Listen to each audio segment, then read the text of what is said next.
Hey everybody, and welcome to this week's edition of the Lakelands Football Show. I'm your host, Sarah Spencer, and we are excited to talk to you about some playoffs this week.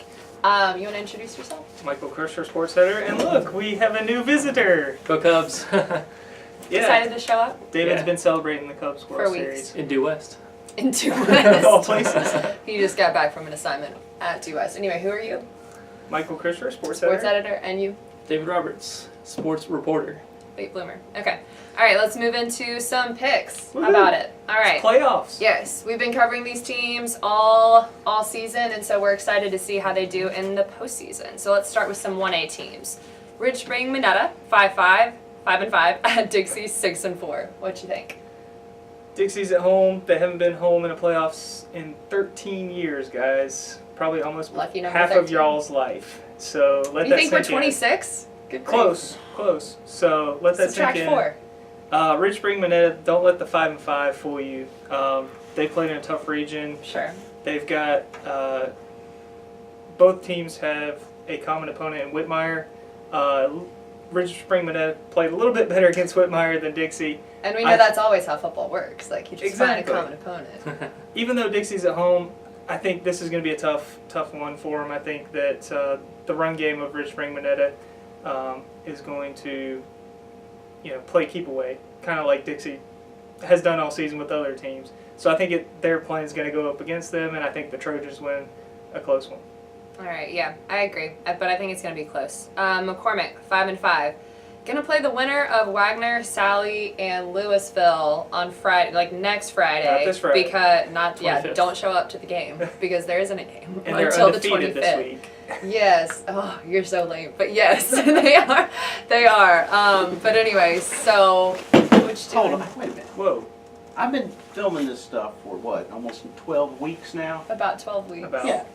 About as long as we've been employed. I don't know much about the game and about picking. But this guy says undefeated, and they're not even going to play. That's right. Like they're going to... I've had it. I'm not recording you anymore. Wait, Alright. don't turn it off. We're not done. Fine, go ahead. Okay. Okay, so they've got a bye week. So basically just stay tuned for that. Yeah, they'll be Keep at up, home. yeah, keep up with us. But we just wanted to bring it up just so you don't miss it. All right, 2A. Lee Central, 7-3 at Abbeville, 9-0-1.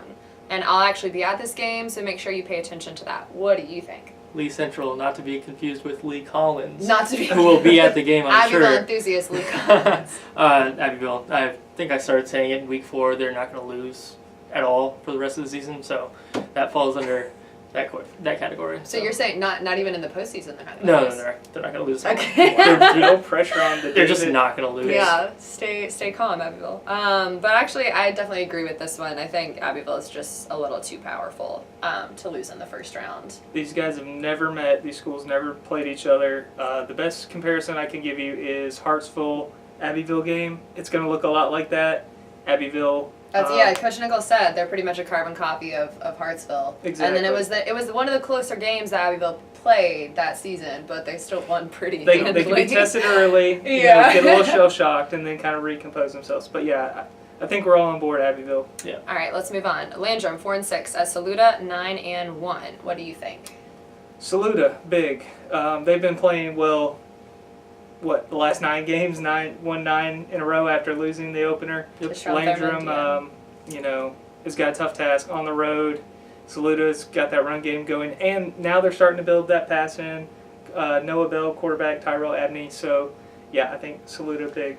Yeah, Saluda's averaging 43.5 points per game. Landrum is averaging 17.5 points per game, but one thing Coach Stuart Young told me is Landrum often wins the time of possession battle, and they actually have a pretty solid kicking game. So he's like, we don't want to make this one close and it come down to anything last minute. Yep. So Really good kicking, really good cross country at Landrum. Yeah.